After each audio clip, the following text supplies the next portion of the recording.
Hello, this is Terrence McNally. We can always use stories of redemption.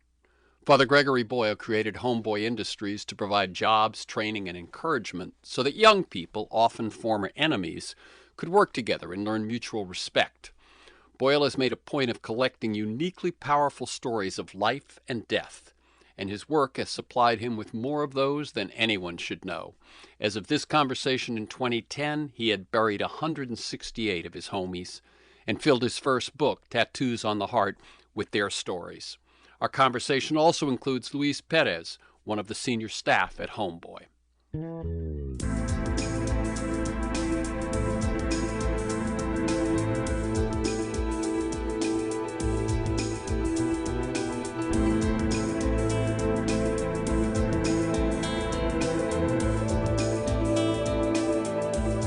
Hello, I'm Terrence McNally, and welcome to Free Forum. As a pastor working in a neighborhood with the highest concentration of deadly gang activity in Los Angeles, Gregory Boyle created an organization to provide jobs, training, and encouragement so that young people, often former enemies, could work together and learn the mutual respect that comes from collaboration. Nothing stops a bullet like a job is the slogan of Homeboy Industries. Probably the best story form is the one used in sermons, stories with lessons. And Father Boyle has made a point of collecting and telling uniquely powerful stories of life and death, and his work has supplied him with more than anyone should know. He has so far buried 168 of his homies and fills his first book, Tattoos on the Heart, with their stories. I read it cover to cover on a plane flight, Chicago to L.A., and cried at least a dozen times. Boyle's compassion is boundless, his work is courageous, and his example is a profound challenge. I highly recommend the book Tattoos on the Heart. On Free Forum, we explore the lives, the work, the ideas of individuals that I suspect have pieces of the puzzle of a world that just might work. We look at new, innovative, provocative approaches to business, environment, health, science, politics, media, all based on the fact that I believe we can do better, and I want to find out how. Father Gregory Boyle was ordained a Jesuit minister in 1982. He received his Master of Divinity from the Weston School of Theology and a Sacred Theology Master's degree from the Jesuit School of Theology. Since 1986, Father Gregory Boyle has been the pastor of Dolores Mission in the Boyle Heights neighborhood of Los Angeles. The church sits between two large public housing projects, Pico Gardens and Aliso Village, known for decades as the gang capital of the world. In 1988, Father Boyle began what would become Homeboy Industries, now located in downtown L.A., and his first book is Tattoos on the Heart. Welcome, Gregory Boyle, to Pacifica and Free Forum. Thank you, Terrence. And you brought with you someone from Homeboy Industries? LUIS Perez, who was one of my senior staff there. Welcome, Luis. Oh, thank you very much. Okay, I'm going to end up talking with Father Gregory most of the time, but how long have you been at Homeboy? I've been working with Homeboy Industries now for going on 6 years. It's just the real reason that I'm here today is because of Father Greg. I believe that. And it's Sunday, so we're in church here at noon. I like listeners to get a feel for the people behind the ideas and the work that we end up talking about on the show. So just to put a piece of background on it, where in Los Angeles did you grow up? Because I know you did. And what was your awareness or your thought process about gangs in those years? Well, I grew up in the Wilshire area. I have 5 sisters and 2 brothers, and lived over, in St. Brendan's Parish, if that means anything to anybody. And so, went to elementary school and Catholic school and high school, and it was a pretty isolated life. I wouldn't say we were wealthy by any means, but we were, able to go to Catholic schools and to have a job every a summer or, whenever I was of an age to work. So my consciousness of gangs was non-existent. I wouldn't know where to find one if you sent me on a scavenger hunt, so I didn't know what a gang member And those looked years were the late 70s, early 80s? Yeah, 60s, yeah. 70s. Yep.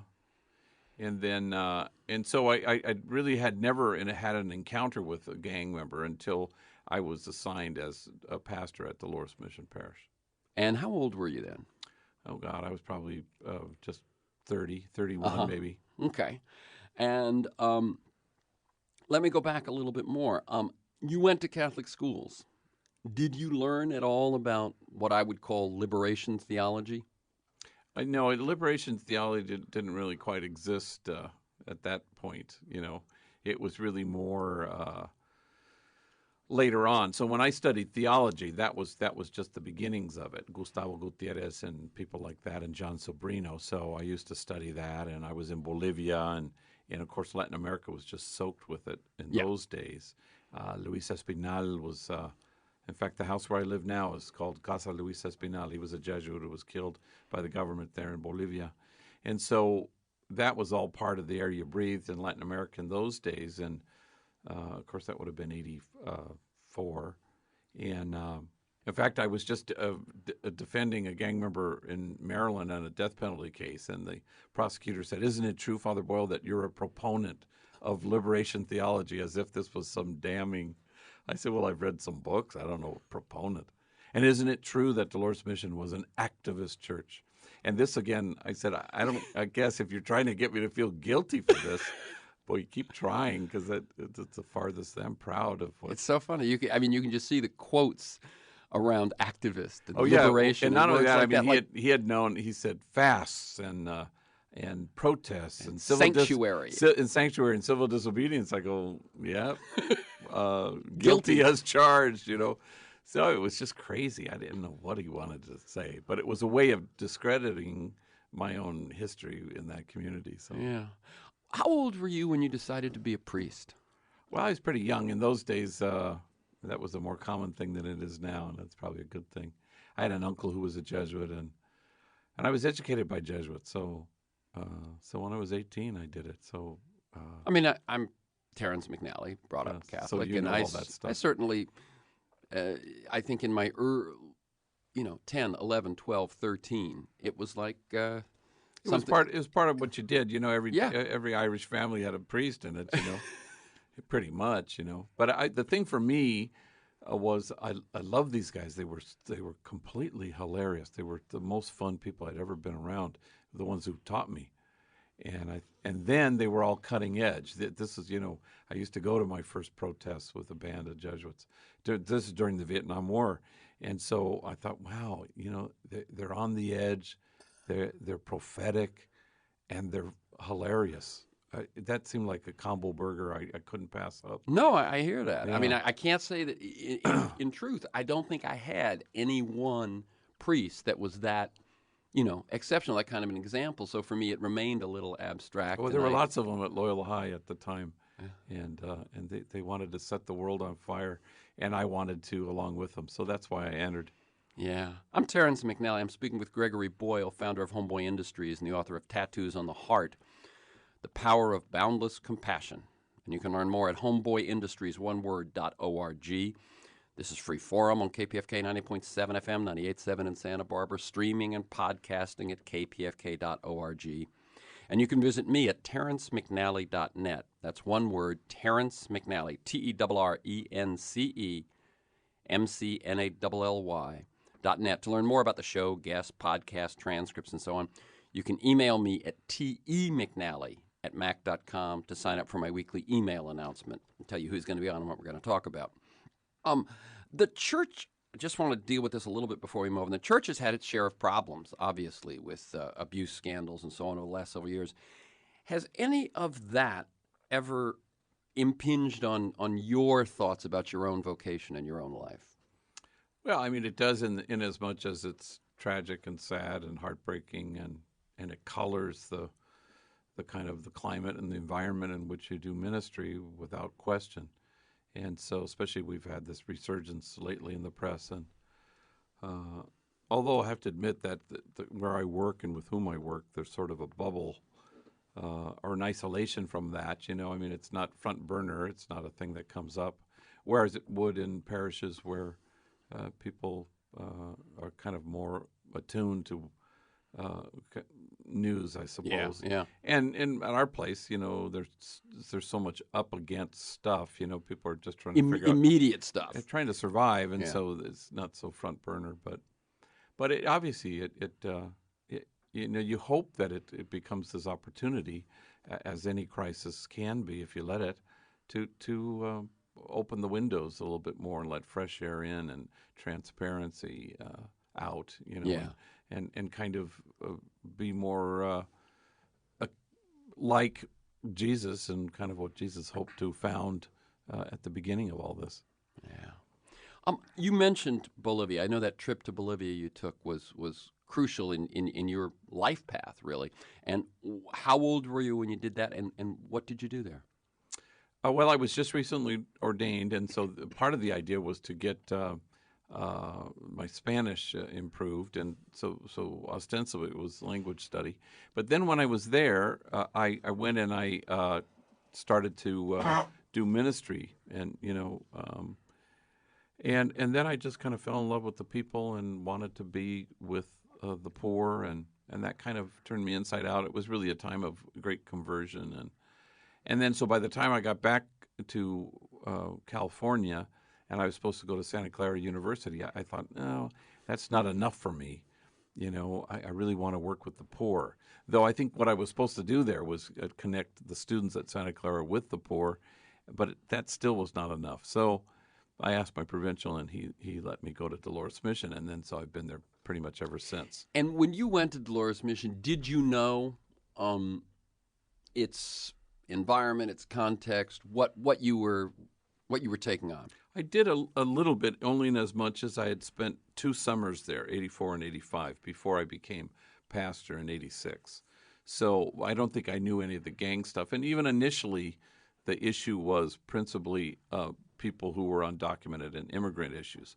And then by 88, I was starting to bury young people killed because of gang violence. And then, and because I was walking in the projects every day and night, I thought, wow, here were all these disaffected youth who were mired really in a sense of despair and unable to imagine a future.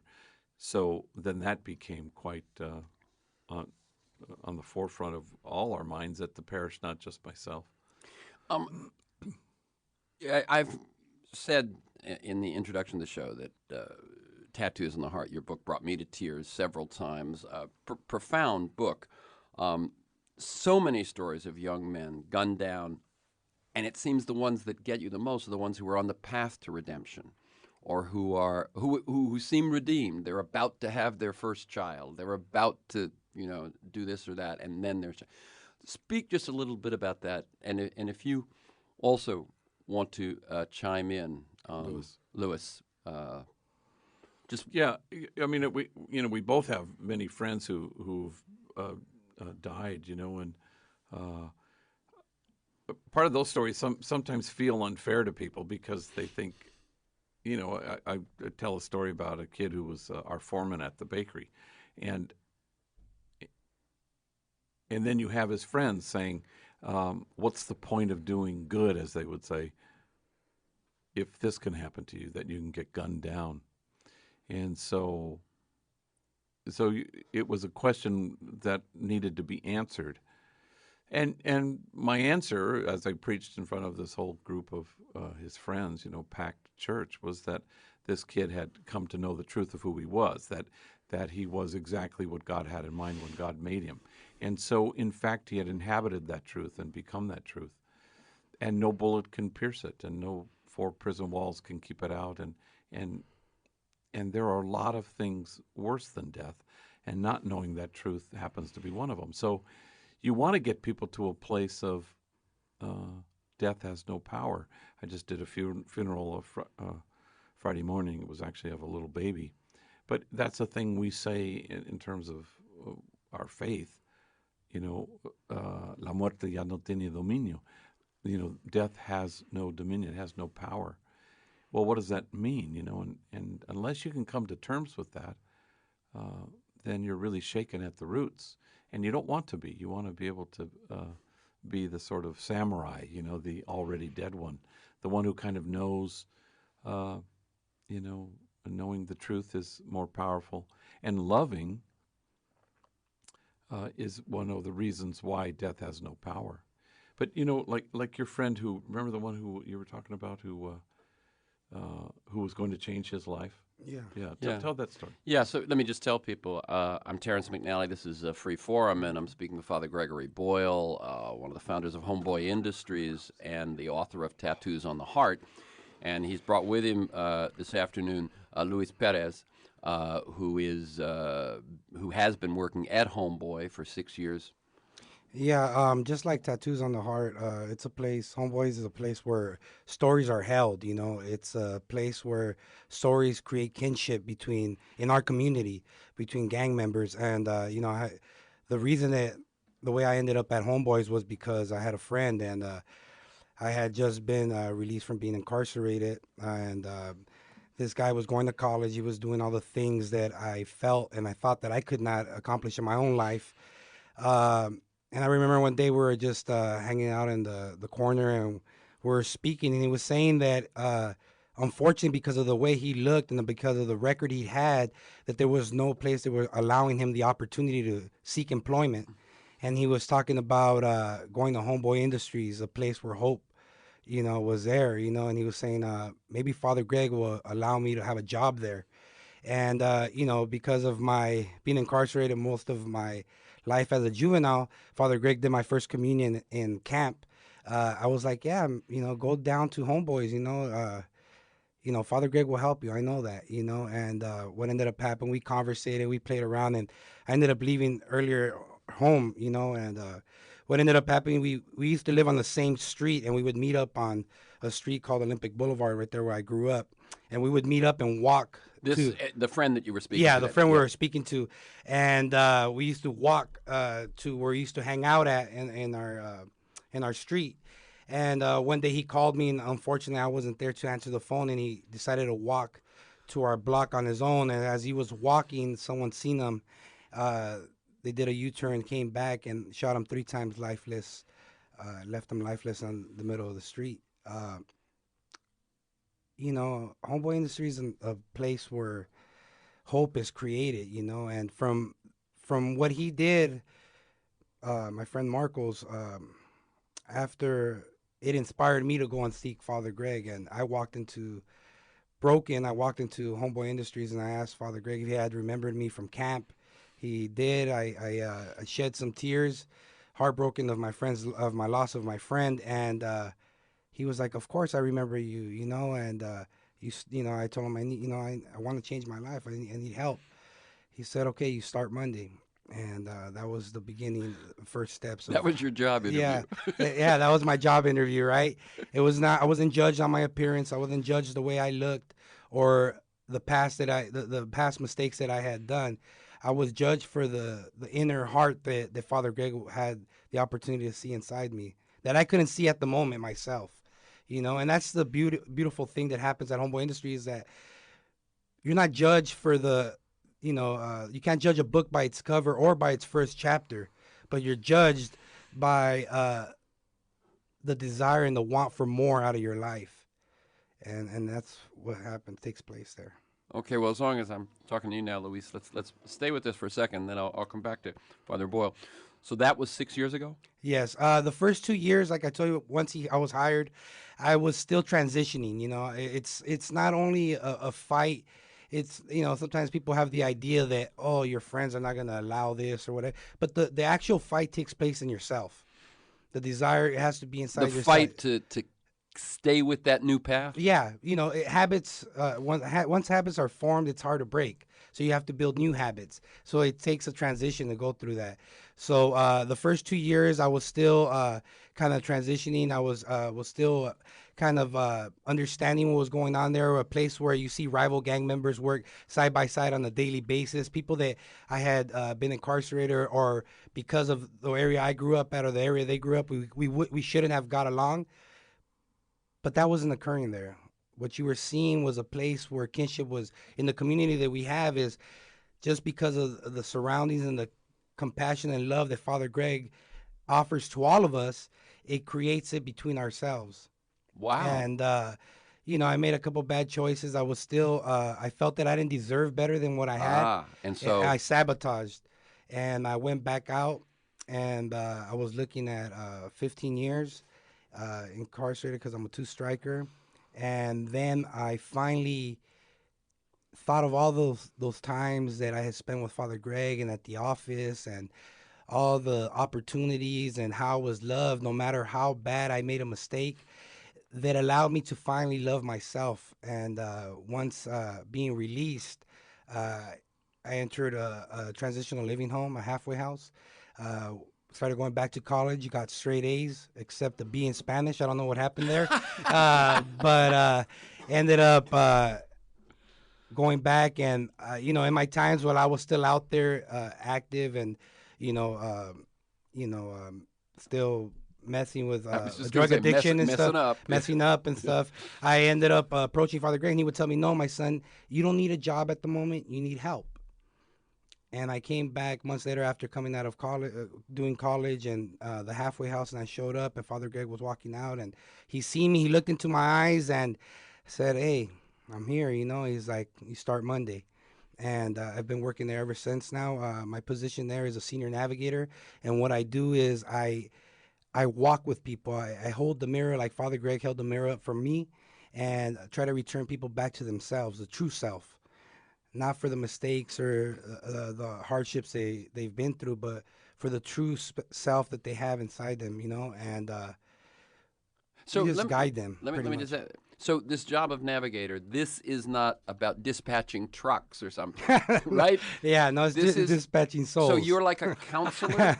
Yeah, exactly. Yeah. So you're like a counselor to people? Yeah, counselor, and the way that we work is I've been through there, and since I've been there and I've done that and I've gotten out of the hole, I'm able to go in the hole with them and help them get out, show them the way out. So I guide them, like a navigational system. Yeah. I guide them and give them the directions of what they need to do to proceed for a better life. And my guess is that your navigation is more trustworthy since you've been where they've been. Yeah. It's not just where you're going, but it's Yeah, exactly. I work with guys that at one time I know them from history. They know my history of where I came from. And I also work with guys that at one time I even shot at. And today we're friends, and because we've come to an understanding that everything that I suffered, he suffered just in a different area. And pretty much the reason that I hated him was because really I hated myself. And now since I've been able to love myself, I'm able to love other people.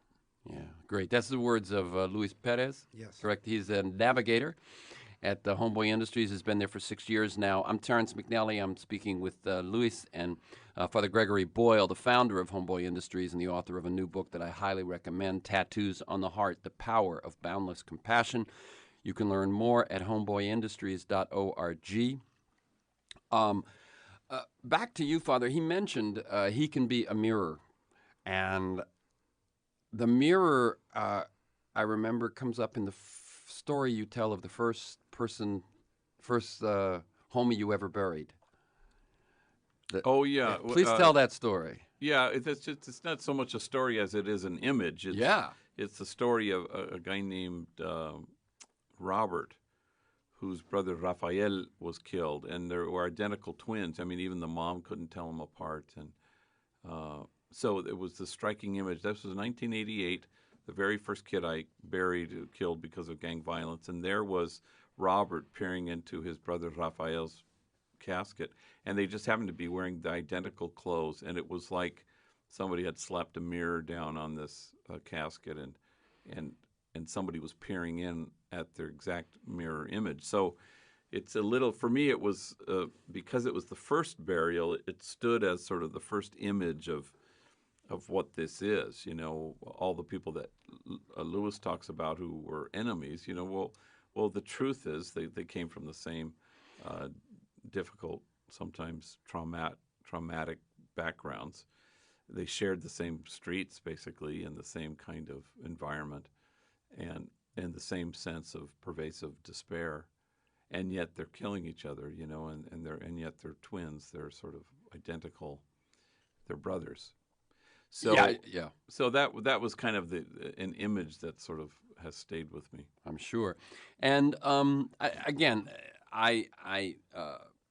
love stories. I believe they're the most powerful, tools we have. As I said, the sermon is the story with the lesson, So I am going to ask you to tell a few more, which is what Tattoos on the Heart is full of.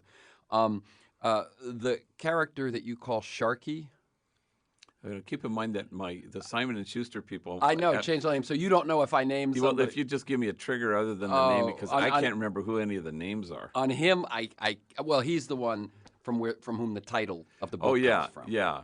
So that was just I don't mention a lot of things in the book about this kid. One was he was kind of a player, as we would say, a ladies' man, and so he got in a fight and he lost 2 big front teeth, and he kept saying, "Send me to a dentist," and I said, "I will.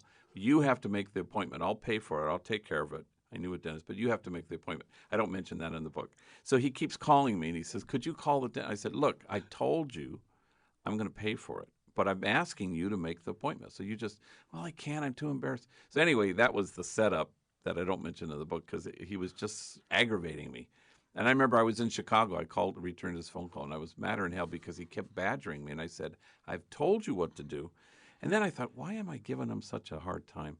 Because then I realized the kid had actually stepped away from the gang life. And then I thought, I just shifted. I said, "Look, you're my hero.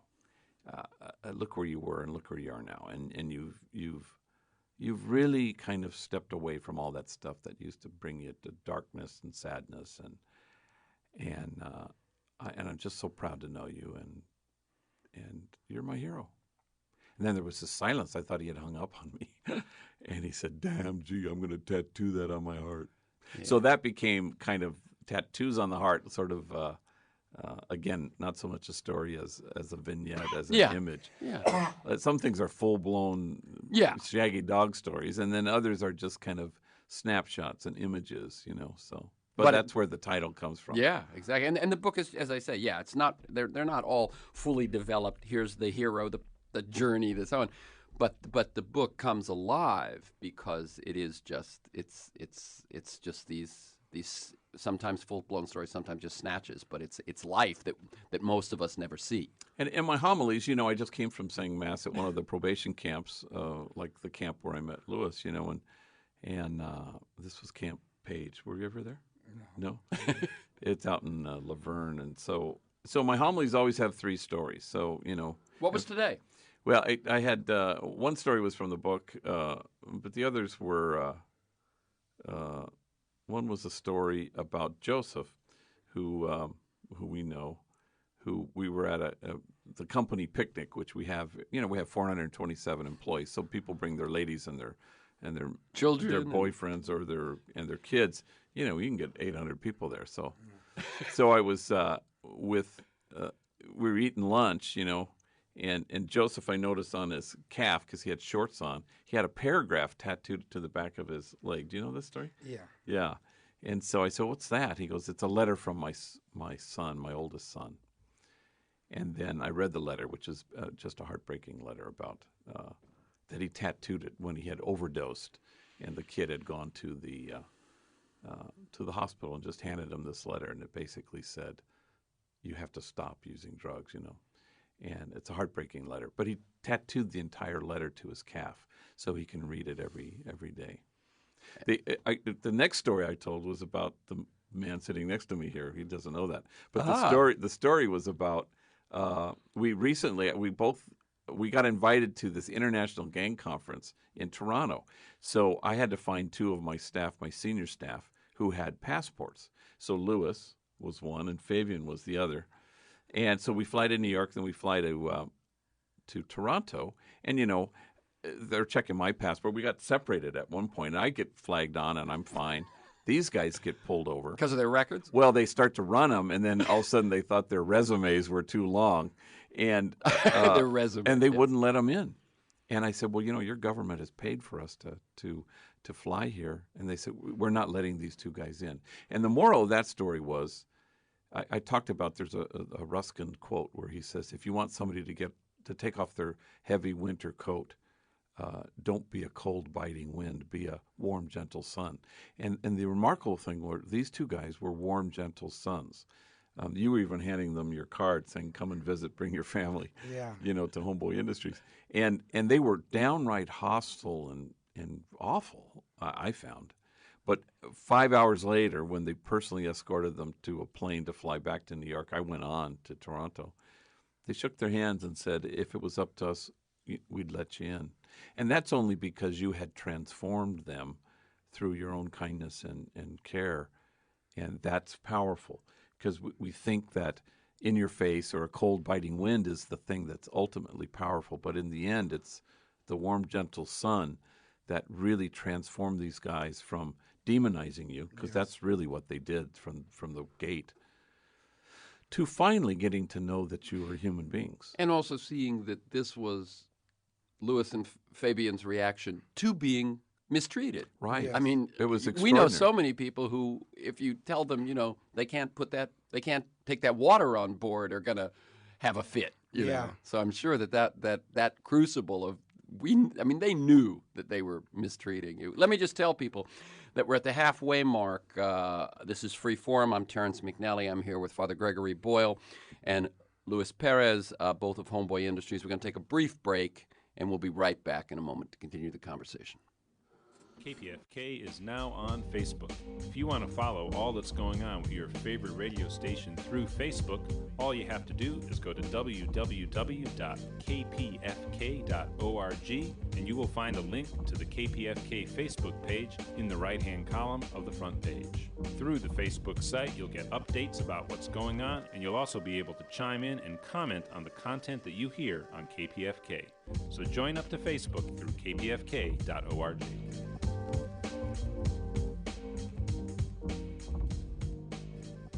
This is Terrence McNally. You're listening to my 2010 conversation with Father Gregory Boyle about his remarkable organization, Homeboy Industries, and his first book, Tattoos on the Heart.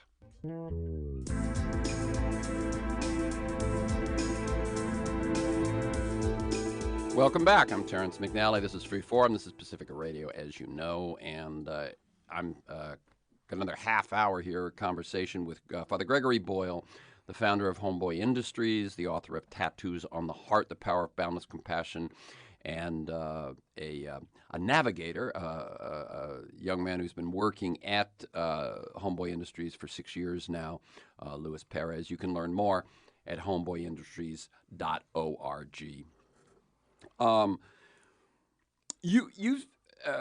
I want to talk a little bit about the whole situation of gangs and so on. And one quote I found interesting, or at least I think people will want to get underneath this one, is you write in the book, though I don't regret having orchestrated truces and treaties, I'd never do it again. The unintended consequences of it all was that it legitimized the gangs, fed them oxygen. I eventually came to see that this kind of work keeps gangs alive.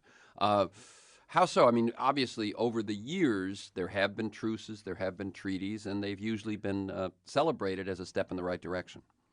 Yeah, I think part of the thing is that the outsider view always drives the inside of this issue. So outsiders go, my gosh, this is Middle East, this is Northern Ireland. Let's get the two sides together and talk this out. And they'll even use the word peacemaking, and who can be against peacemaking?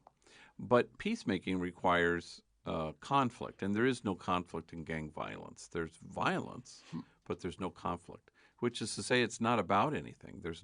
You couldn't sit people down. You couldn't say, work what out? In other words, there's nothing to negotiate. There's nothing to negotiate. And so even if you got the,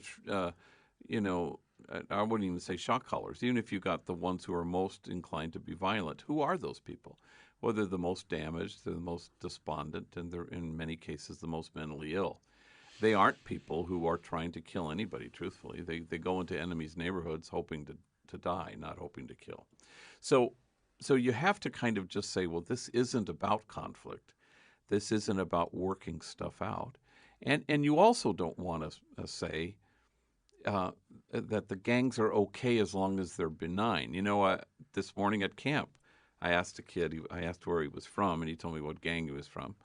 And I said, tell me something. Do you regret that you got into your neighborhood, into your gang? And he thought about it a second. He goes, no. I said, well, one day you will. And that's the day you'll know that you are a real man. And he was a little shocked by it. And I said, because you cannot name a single good thing that's come into your life because of your gang. And then I pointed at his arm that had his huge tattoo. And I said, and yet you want to dedicate your life to it, and you'd give your life for it. And yet there's not a single thing you can name, can you? And he said, no, there isn't. I said, and one day you'll look in the mirror and you'll say, my gang is not about anything at all. And that's the day you'll know that you're a man. And I said, I just let him have it. Whenever most kids always say, yeah, I do regret it. Ah. But he hadn't, and I thought, well, that's okay.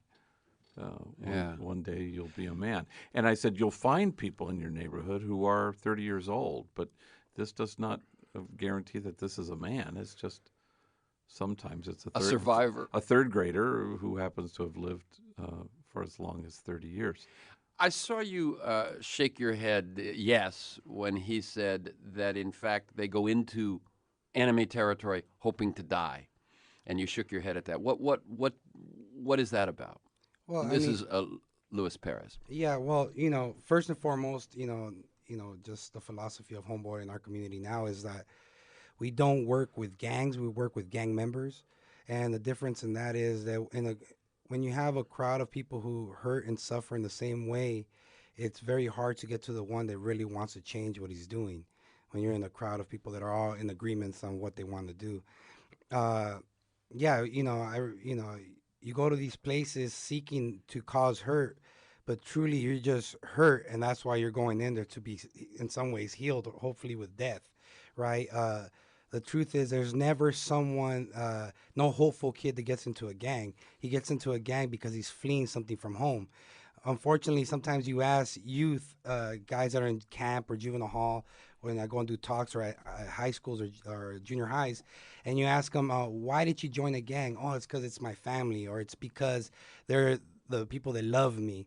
And the honest truth, that answer is only verifying that at home there's a lack of either love, compassion, or caring for them, and they're trying to find people that are just as hurt as they are.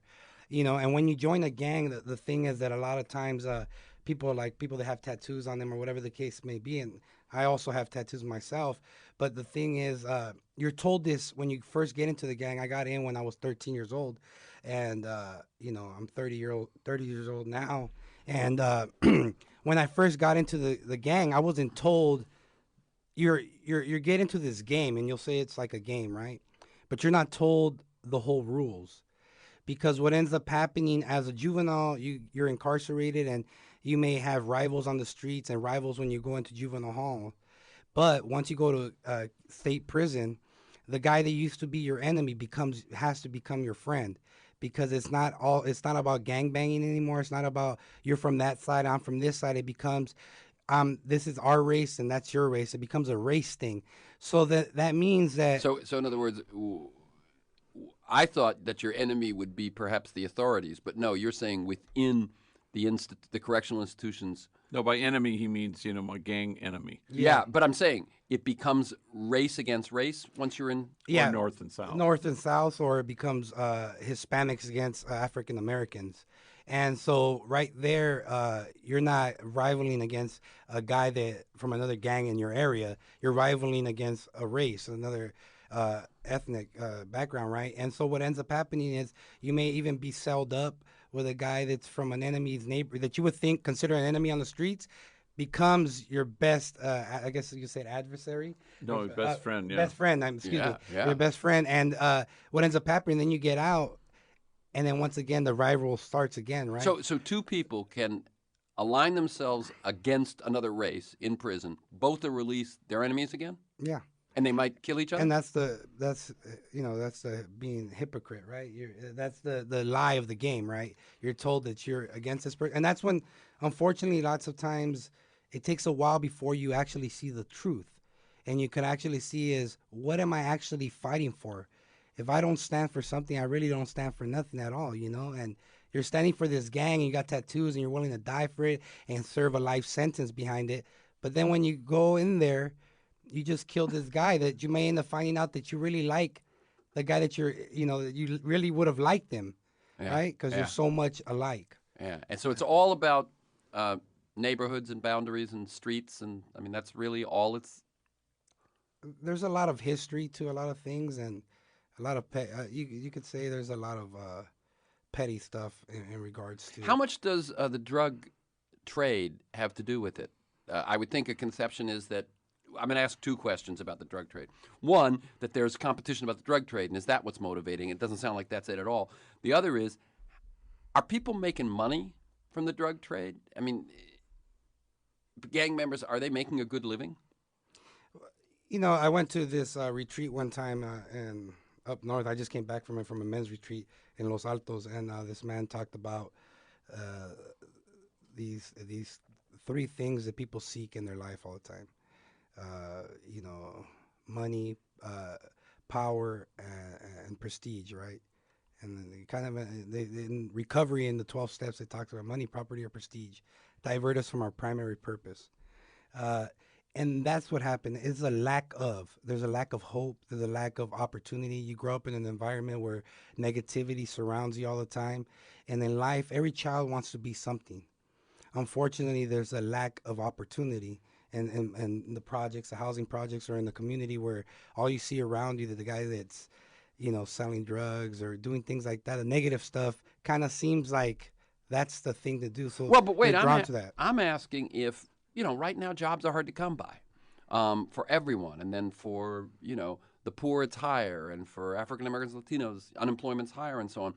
Is the drug trade actually an attractive financial place for a young person with no other hope? I would think not for a smart person, because of the consequences after, right? So, but you know, if you read Freakonomics, he's got it half right. He'll say in there that just examine the street level person. The in our day, you know, the kid who used to run up to the car to sell crack cocaine or something, he's making about $3 an hour. McDonald's wages, right? Maybe $2 an hour. No, way less. Way less. Yeah. So people always think, God, how are they going to accept a McDonald's job when they could be making money hand over fist? Well, it's a total myth. So he got it half right, where he says anybody who's dealing drugs mainly is nobody's buying the house in La Puente. They can barely get enough, so they haven't figured it out. They're feeding their own habit and making just a little bit of money. Well, maybe not even feeding their own habit. But they're making very little money. Yeah. So then he asks the next question. This is where he blows it. He says, so why would a kid risk prison and death for $2 an hour, $3 an hour? And his answer to that was really cockamamie. He ends up saying it's the same reason why a waitress works in a restaurant hoping for the break to be recognized as an actress, or the football player goes to practice hoping someday to make it to the majors. Crazy. He thinks the reason why somebody risks death and prison is to someday become a kingpin. Drug dealer. But the real reason, of course, that somebody risks death and prison is because they do not care. And that's the part people don't get, because they stand outside. And God love Anderson Cooper. He was interviewed by him twice for the special that he had. And he asked this question twice, not of me, but of an active gang member. He says, I don't see the attraction. And that's because he presumes there's something attractive in it. And that's the outsider view. So people say that there's something must be attractive, and the author of Freakonomics looks at it and says, oh, well, they must be hoping for the day when they become because he puts himself in their place, and from his worldview, his life experience, that must be it. Or even from a rational sense of things. And this is, trust me, not rational. And that's one of the reasons why most of the things that we've tried do not work, because we think we're dealing with rational actors who are engaged in rational activity. And the truth is, doesn't work at a level of reason. It's all about damage and loss. It's all about a lethal absence of hope. And gangs are the places kids go when they've encountered their life as a misery, and misery loves company. So if you can infuse this population with a sense of sure and certain hope, then you've really done something. But you can't scare a kid straight, and you can't make a kid understand what hope is by terrifying them or threatening them with sanctions or whatever it is. They just don't care. Or, as you say, any method that would be derived from a rational analysis is probably off, because... And that's part of the thing that undergirds a lot of law enforcement's response, is a presumption that these are rational actors. And so everything from 3 strikes to whatever strategy, they're all kind of think twice laws. Oh, I know, he'll think twice if the threat, if we could send him to prison for the rest of his life. He doesn't think once. He doesn't think once, exactly, because he doesn't care. And so all that stuff works with folks who care because they're thinking, because they imagine a future and they can conjure up an image of what tomorrow is. But for somebody for whom that's foreign, it will not matter how you threaten them because they don't care. So you have to try something different, which is get the person to end up caring about his present. Right. You've got to change that state, the state from hopelessness to the possibility of hope. Well, if you ask the guys at Homeboy Industries, and this is a curious thing, suddenly they care about whether they live or die. Before they didn't. Yeah. And, suddenly they have things like fear. In other words, and they never had fear before. Going home from Homeboy down a street they've traveled many times now feels different? Yes. Now they take a different route, or now they now care. They care. Wow. I mean, that's at the level, at a level that's so concrete and so real. That's a really powerful image. In other words, until that day, back and forth up and down that street doesn't matter because you don't care, so you don't fear. Exactly. Yeah. Wow. And it feels like fearlessness is, and in that definition is, courage, but it isn't. This is a person who has ceased to care, and that's a dangerous person. So you want to be able to get out there and give them a reason to get up in the morning and a reason not to gangbang the night before. Yeah. I'm Terrence McNally. That's the voice of Gregory Boyle. He's here in the studio with me along with LUIS Perez, who's worked at Homeboy Industries for 6 years. Father Gregory Boyle has finally written a book, Tattoos on the Heart, The Power of Boundless Compassion. You can learn more about their work at Homeboy Industries. We certainly talked about Homeboy. Let me ask you a couple of more questions about it. What is, both or either of you can answer this question, what's the meaning of tattoo removal? It's, like I told the story right now about Marcos and other people that come into our offices, I have a friend and he was completely covered in tattoos, which he's from another gang, and if it would have been years back, we probably would have never hanged out together.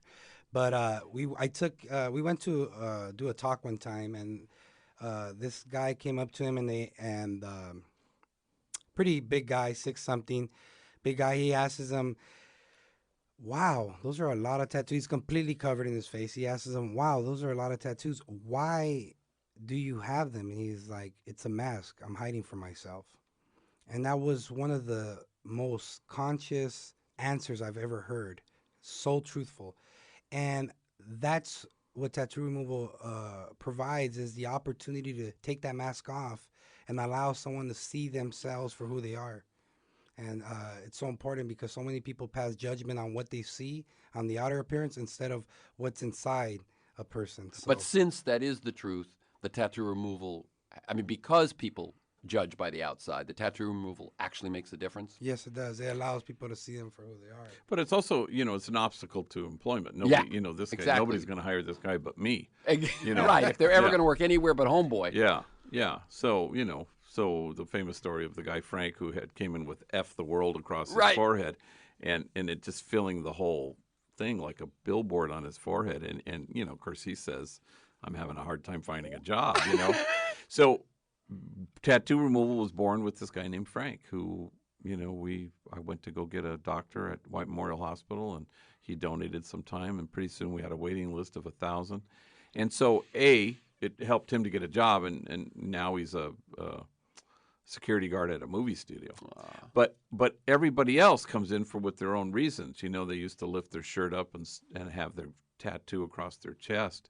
And you just, God, this is such a long process. Just keep your shirt on. We'll just do the stuff that's visible. No one will see it. And then they'll say, "Yeah, but my son will."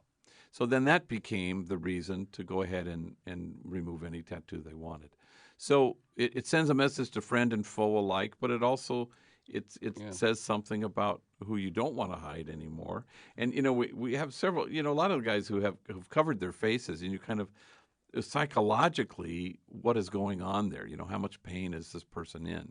And it's not just a mask. It's also it says this kind of has a sign that's in prison, I think, kind of a keep away. Yeah. I'm crazy. don't mess with me. It's a way of protecting yourself a little bit, don't you think? Yeah, I believe it is. Well, masks work both ways. Yeah. Right? It's the mask to frighten the other and frighten. the mask to hide behind. That's right. Exactly. Exactly right. So nowadays, how many businesses is Homeboy in? What's the current status of the place? And then, what's your annual budget, and how much does your business make, and how much do you need to raise each year? Yeah, well, we have 5 businesses at the moment. We have 427 employees, and some are senior staff like LUIS, about 60 of those who kind of run the place and supervise others. And that's another 375 or so who are not senior staff, right? Yeah, and so they're what we call trainees. So they're either in job training programs in our 5 businesses, or they're in the work readiness program where they work in the headquarters. So, and so our annual budget is $10 million, and $3.5 million is generated by the revenue from the businesses. And so, just so people know, what is Homeboy? Homeboy Bakery, Homeboy Silkscreen, Homeboy Silkscreen. That's T-shirts and things. where we print T-shirts for. We have 2,500 customers, so that's really a thriving business from all over the country. And then Homeboy Homegrown Merchandise, where we sell our logo stuff, mugs, shirts, mouse pads, Homegrown Cafe, Homeboy Maintenance. Did I miss one? And there's a fun. it's 5. You mentioned in your in the book that Homeboy Plumbing didn't work. That's right. Yeah, who knew people didn't want gang members in their homes? So that was I didn't see that one coming. So the business generates 3.5, and so you got about 6.5, and that's climbing, which is a nice thing. Good. That keeps going. But that 6.5 you have to raise each That's year right. to do this, That's a lot of dough. So and especially in the last couple of years, right? yeah. I mean, we just met payroll this last time. It's a tough thing. You hope for angels in this whole thing. And it's an expensive venture, but it would be costlier to imagine us not existing, because we really release steam in this whole gang issue in L.A. And even for quite apart from the 12,000 gang members we assist every year, there are 86,000 gang members in L.A. County, and we really provide hope for those who are incarcerated at the moment and those who aren't ready to walk through our doors. It's a little bit like a rehab center for an active drug addict. If you didn't have that there to kind of say, one day this could be yours if you walk through the door, it really operates in the same psychological way of being a beacon of hope. We've got about 3 minutes left. Let me read a couple of quotes about the God part of this, right? The desire of God's heart is larger than our imaginations can conjure. This longing of God's to give us peace and assurance and a sense of well-being only awaits our willingness to cooperate with God's limitless magnanimity. How do you reconcile that with the pain, the cruelty, the selfishness, the greed, and so on that we see around us, God's limitless magnanimity? Well, I again, this has sort of been the question forever about God. Is all powerful, all loving, and people will claim both. But the focus really, I think, is the all loving part. The God who's too busy loving us to be disappointed, and we're endlessly creating God in our own image, as if God is as tiny spirited as we might be. So God is just endlessly giving and loving, and compassionate and merciful. And that we're called to imitate the kind of God we believe in. So, and then we choose badly only all the time in terms of our own selfishness and greed and ability to strike the high moral distance that separates us. So, Jesus has a point where he says that you may be one as the Father and I are one. It's about kinship. It's about the unity between us. It's not about how can we just have sort of this unitive experience with God. God's more interested with us being in kinship. And that's the original covenant. The covenant was, God says in the Old Testament, as I have loved you, we expect him to say, please love me back. But instead what he says, as I have loved you, so must you have this particular same kind of love for the widow, orphan, and the stranger. Very, very specific. And of course, Homeboy Industries is only about orphans, and it's really about living out of that kind of love and commitment to these 3 classes of folks who throughout time have always been with us, the widow, the orphan, and the stranger. And let me read one more quote. Sure. To be in the world who God is, here is what we seek, a compassion that can stand in awe at what the poor have to carry, rather than stand in judgment at how they carry it. Yeah, I think we're endlessly trying to judge, and that's not our best selves, and that's not the greatest reflection of the kind of person God longs for in us. So once you get to this place of being able to stand in awe, wow, I've never had to carry what LUIS Perez has had to carry. And so I stand in awe, to say nothing of love and admiration, but awe at his ability to kind of navigate his life. And, and I never in my life have had to carry what he's had to carry. So rather than judging him for his past gang life or drug use, it feels more appropriate to just kind of admire, how he's navigated, the hand he's been dealt. And now he's able to, in fact, help any number of young people who were in the same situation that he was before he turned his life around. Okay, I'm going to wrap this up. Thank you, Father Gregory Boyle. Thank you, LUIS Perez, for sharing this with us and for the work you're doing. The book is Tattoos on the Heart.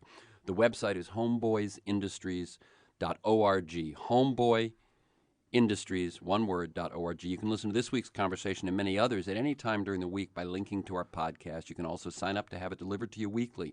You can do that either at iTunes or at TerrenceMcNally.net. Terrence McNally, Terrence, Terrence McNally, McNally.net. For podcast articles and transcripts, you can go to that website. You can, if you want to receive my weekly email announcement telling you who's going to be on and what we're going to talk about, you can do it there, or you can email me at temcnally, TEMCNALLY at mac.com, temcnally at mac.com.